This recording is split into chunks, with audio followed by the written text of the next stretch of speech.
Bonjour à tous et bienvenue sur ma chaîne YouTube KDG Structure.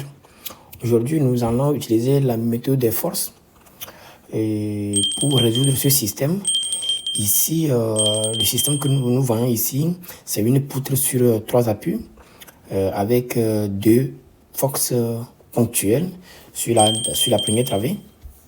Et ici, ce qui est demandé, c'est de présenter le bilan statique et les diagrammes de l'effort tranchant et du mouvement fléchissant.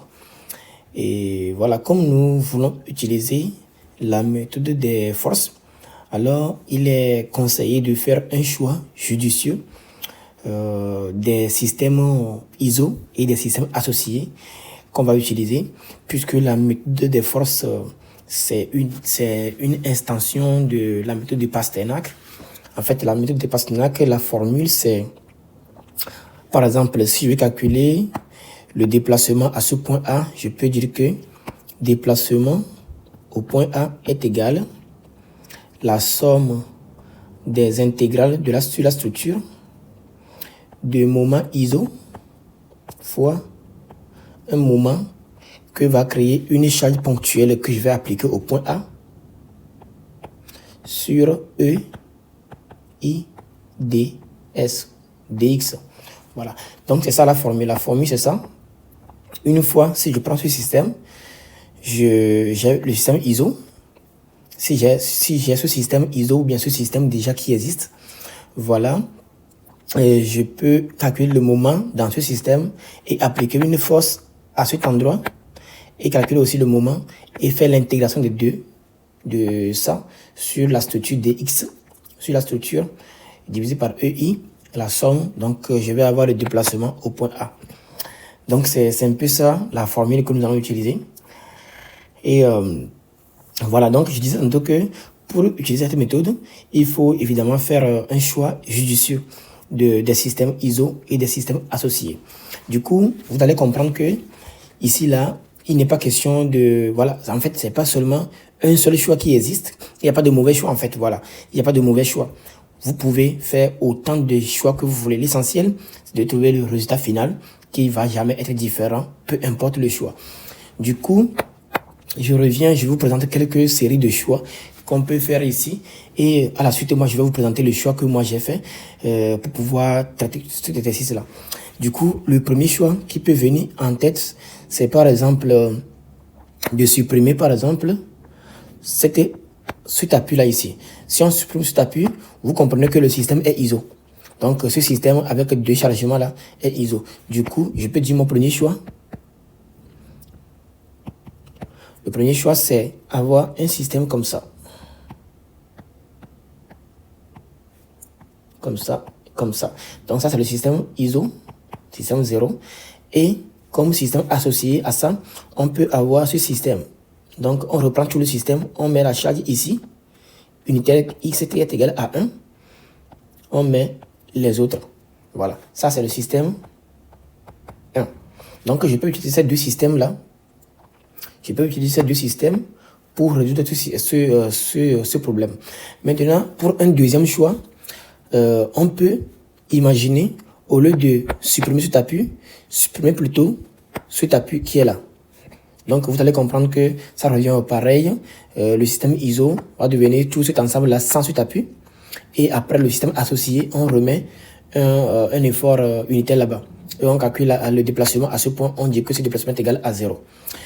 Du coup, c'est pareil si, ou soit c'est ici, on annule.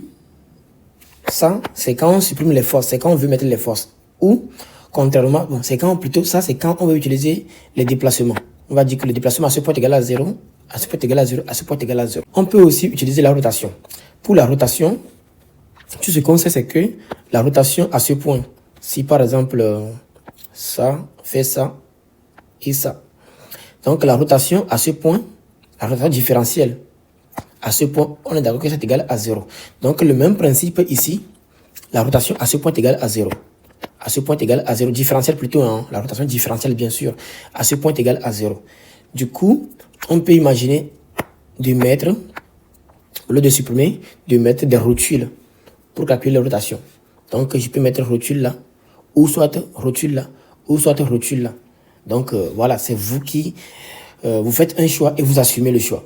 Voilà, donc c'est pour cela que je disais, il faut faire un choix judicieux. En fait, le choix judicieux va vous permettre de ne pas faire beaucoup de calculs et d'avoir voilà, un résultat le plus rapidement possible. Voilà. Maintenant, vous avez une idée de tous les choix possibles que vous pouvez faire.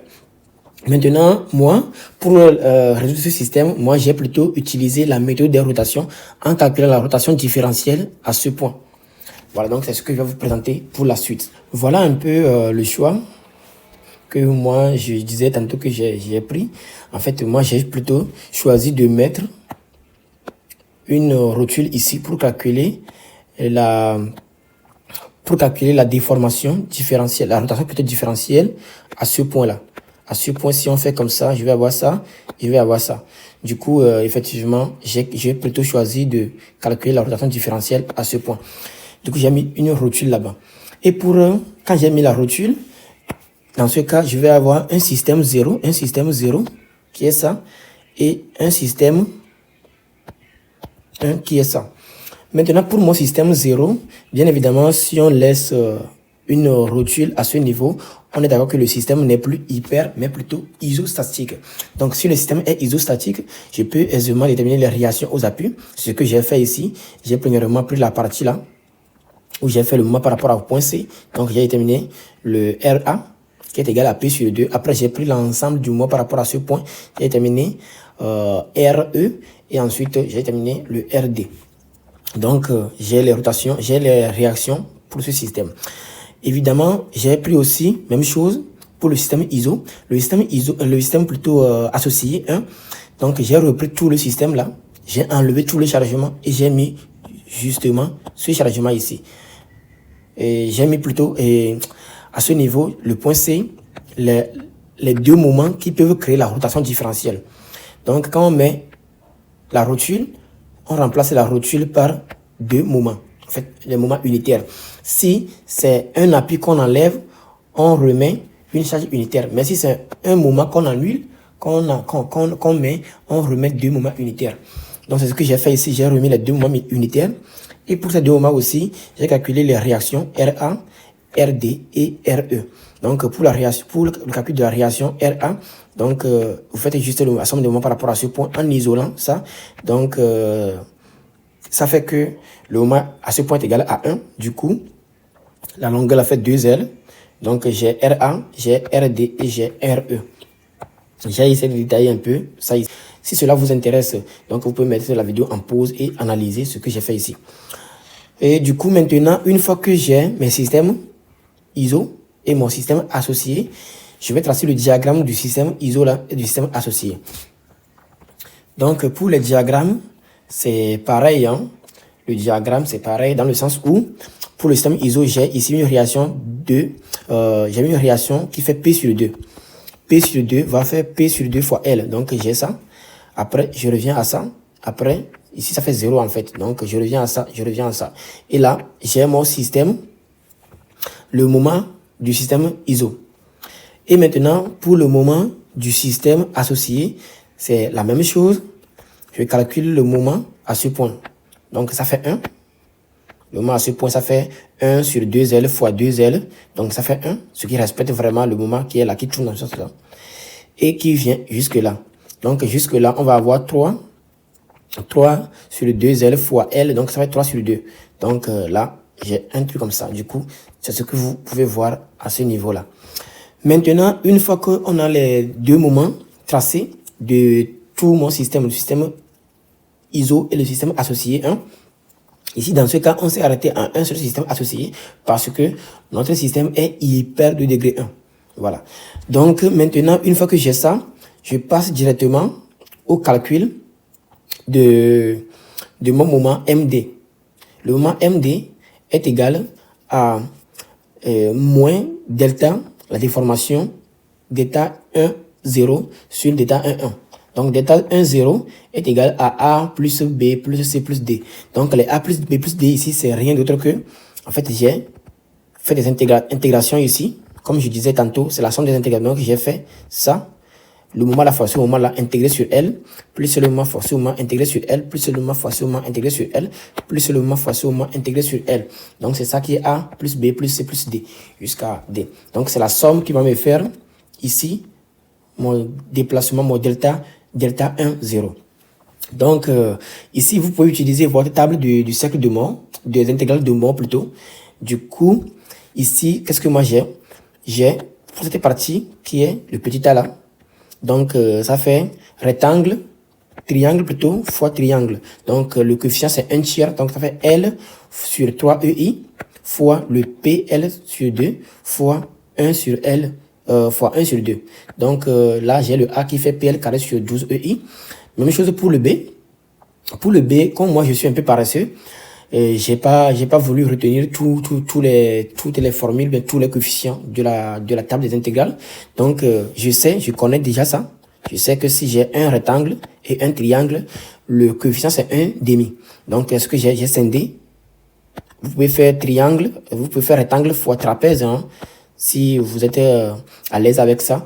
Mais ici, si vous n'êtes pas à l'aise, voilà, vous pouvez décortiquer, vous pouvez décomposer plutôt vos figures à des petites figures que vous maîtrisez. Voilà, donc j'ai décomposé ici, j'ai PL, donc ça fait L sur 2, EI, facteur de ça, fois ça. Donc là, plus maintenant ce qui est en haut ici, fois ce qui est là. Donc comme ce qui est en haut ici, en fait, ils ont leur sommet opposé. Du coup, le coefficient, c'est 1 sur 6 EI. Ça fait 1 sur 6, en fait. Donc, ça fait L fois L sur 6 EI, ce qui est là. PL fois ça, fois ça. Ça, moins ça, en fait. Voilà. Donc, je vais juste la distance là. Donc, ça fait 1 demi également. Égal à tout ça là, égal à PL carré sur 6 EI. Maintenant, le C. Le C, c'est la partie là. Donc, la partie là, c'est pareil. Ici, j'ai vu que mes fibres tendues ne sont pas au même endroit. Du coup, il y a un moins qui intervient dans le calcul. Du coup, ici, j'ai C et C. Donc, qu'est-ce que j'ai fait? J'ai pris même principe ici, rectangle, triangle, 1 demi, en signe moins, 1 demi fois ça. Donc, c'est ce qui est là. Après, maintenant, j'ai pris également le moins. Donc, là, ça me fait un triangle et un triangle. Donc, les sommets sont au même endroit. Donc, ça fait 1 tiers fois ça là, moins ça. Donc, juste cette distance-là. Donc, c'est ça qui est là. Donc, tout ça là me fait moins PL carré sur EI. Maintenant, le D, c'est la partie là. La partie là, donc, on a un rectangle, un triangle, sommet, même côté. Du coup, donc, il y a le signe moins qu'il ne faut pas oublier. Donc, ça fait L sur 3EI. Le coefficient, c'est 3. L sur 3EI fois ça. 3PL sur 2 fois ça. 3 sur 2. Donc, ça me fait moins 3PL carré sur 4EI. Donc, je fais maintenant la somme. Comme je disais ici, je fais la somme de tout ça là. Et là, j'ai moins 3PL carré sur 2EI. Donc, du coup, là, on est d'accord que j'ai déjà mon delta 1, 0. Donc, mon delta 1, 0, c'est fait. Une fois que j'ai mon delta 1, 0, je peux calculer maintenant mon delta 1, 1. Mon delta 1, 1, c'est en fait ça. Cela voudrait dire juste que on prend ça et on prend ça. Donc, ça fait ça fois lui-même. Donc, ça fait ce rectangle fois ce rectangle. Donc, ça fait 3. La longueur, c'est 3L. Le coefficient, c'est 3. Donc, 3L sur 3EI fois ça là au carré. Donc, plus L qui est là, sur 3EI. Le coefficient, c'est rectangle. Triangle fois triangle plutôt. Donc, ça fait, le coefficient, c'est 3 aussi. Donc, ça fait L sur 3EI fois ça là au carré. Donc, j'ai 3L sur EI. Donc, là, on est d'accord que j'ai trouvé déjà delta 1, 0 et delta 1, 1. Donc, j'applique justement la formule pour dire que le déplacement, non, la rotation différentielle à ce point est égale à 0.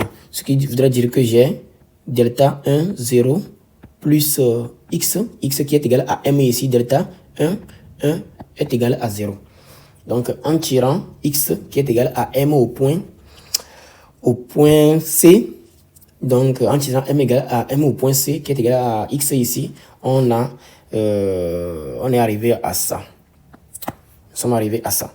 Donc, M, C est égal à delta moins ça. Donc, ça fait 3 maintenant, plus 3P, L carré sur 2 EI fois EI sur 3L. Donc, là, moment au point C est égal à PL sur 2. Donc, une fois que nous avons ce moment, on peut maintenant calculer les réactions aux appuis. Du coup, on revient un peu ici. On est d'accord quand même que quand j'avais scindé mon système, j'ai un système ISO ici avec ses réactions. Et ici, j'ai un système unitaire avec les réactions unitaires. Donc, une fois que je connais maintenant l'effort X qui n'est plus égal à 1. Donc, si je vais avoir la réaction RA totale hein, pour la structure globale, donc ça fait PL sur 2 plus 1 sur 2L fois X. Puisque ici, on a des réactions qui sont unitaires. Donc, je fais ça, plus ça fois ça. Si je veux avoir la réaction ici, je fais 3P plus X fois ça. Bon, plus ou moins, hein, en termes de, voilà, vous suivez quand même le signe ou bien le sens des flèches. Et ici, pour avoir la réaction RE, donc je fais 3P moins 3P sur 2 plus X fois 3 sur 2L. Donc, c'est ce que j'ai fait ici. Si vous remarquez, donc là, non, tout ça là, c'est pas MD, mais plutôt MC. Hein. MC. Voilà. Donc, j'ai juste remplacé P, voilà, RB, voilà, et RC, comme ça. Une fois que j'ai MC, là, voilà, je vais un peu vite, mais après tout, vous pouvez mettre des pauses pour analyser. Hein. Après, s'il y a des choses que vous n'avez pas compris, n'hésitez pas et mettez ça dans les commentaires. Je reviendrai vous donner des détails dessus. Du coup, là, mais pour que la vidéo soit vraiment courte pour vous, voilà, pour que ça, que ça ne vous ennuie pas plutôt. Et voilà, je préfère aller vite, comme ça. Donc là, j'ai calculé RA, RB et RC. Ce n'est plus RB, mais c'est plutôt RD ici. RD et ici RE. Voilà. Donc, j'ai calculé RA, RD et RE. Donc, vous pouvez refaire un calcul vite fait hein, de ça pour s'assurer que les forces qui vont vers le haut sont égales à la somme des forces qui vont vers le bas. Donc, c'est ça. Une fois que j'ai ça, je vais tracer quoi? Maintenant, je passe au traçage du diagramme des efforts tranchants, de l'effort tranchant. Donc, je diminue un peu. Et vous voyez un peu là que là, j'ai la réaction. Donc, je pousse de 3P sur 4 que je trace, qui est continu jusqu'à ce point. Donc, 3P sur 4 moins P. Donc, je descends à moins P sur 4. Plus P sur 4, voilà. Donc, là, je commence par moins. Je descends à plus P sur 4. Et là, également, je pousse de P. Donc, ça me fait 5P sur 4. Donc, c'est comme si j'ai P sur 4 plus 4P sur 4. Donc, ça fait 5P sur 4. Donc, je suis à 5P sur 4 qui vient jusque là. Et les 5P sur 4 vont maintenant à 8P sur 4. 5P sur 4 moins 8P sur 4. Donc, vous êtes d'accord que ça revient à moins 3P sur 4. Donc, moins 3P sur 4 qui vient jusque là. Et là, on revient à 0. Voilà, j'ai tracé le diagramme de l'effort tranchant. Graphiquement, je n'ai pas fait des calculs. Maintenant, je vais procéder de la même sorte pour tracer le diagramme du moment. Pour le diagramme du moment, ce n'est que les surfaces que j'ai calculées. La somme des surfaces. Donc là, je suis à 0. Tout ça là, je calcule la surface de ça. Donc ça va être 3P sur 4 fois L. Donc ça va être 3P sur 4 fois L. Donc là, je suis ici. Je suis à ce point. Maintenant, je ajoute ça ou bien je soustrais. Donc ici, on est d'accord que quand l'effort tranchant est négatif, le moment est positif. Donc je suis positif ici. Donc quand l'effort tranchant est positif, là, le moment va être négatif. Donc je fais moins la surface là. Juste là.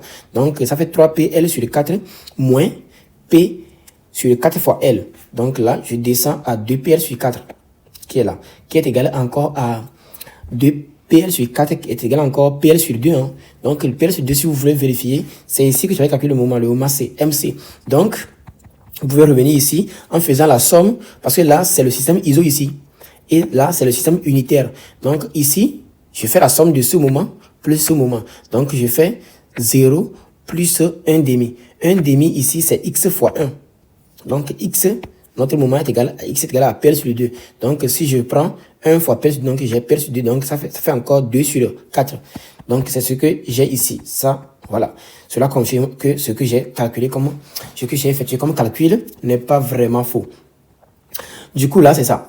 Et maintenant, de ça, j'étais ici, hein, de ça maintenant, j'ajoute ou bien je retranche encore, voilà, je retranche encore la surface là. La surface là fait 5P sur 4 fois L. Donc, je prends 2PL sur 4 fois 5PL sur 4. Donc là, je reviens à ici. Donc là, j'ai pas mis la valeur, mais ça me fait 3PL sur 4. Voilà. Donc, une fois que j'ai ça, maintenant, qu'est-ce que je fais? Je retranche justement, j'ajoute maintenant, parce que là, j'étais à moins. Donc, j'ajoute maintenant ici la partie là. Donc, ça fait plus ça. Donc, je reviens à 0. Du coup, voilà ce que je voudrais vous présenter un peu pour ce qui concerne la méthode des forces. Vous voyez que c'est pas vraiment le plus difficile. Le plus difficile, c'est arriver à trouver un système judicieux comme je disais tantôt au début, qui permet d'avoir un système ISO et un système associé. Donc, une fois que vous avez ce système associé, le système ISO, voilà, vous suivez justement et vous n'avez pas, en fait, vous avez beaucoup de choix. Pour ce qui concerne le choix du système ISO, le système unitaire, vous avez beaucoup de choix. Chacun peut faire son choix. Du coup, c'est à vous de faire votre choix et de trouver ce que vous voulez. Donc, c'est un peu ça. C'est un peu ça. Du coup, s'il y a des choses que vous n'avez pas compris ou si vous avez des questions, n'hésitez pas à poser ces questions dans les commentaires. Et également, si vous aimez cette chaîne YouTube, voilà, parlez-en autour de vous. Proposez ça à des étudiants que vous connaissez qui sont en génie civil, en licence 1, licence 2, licence 3, même le master. Ça peut leur faire du bien. Et voilà, abonnez-vous et partagez ça massivement. Ciao, ciao. À la prochaine.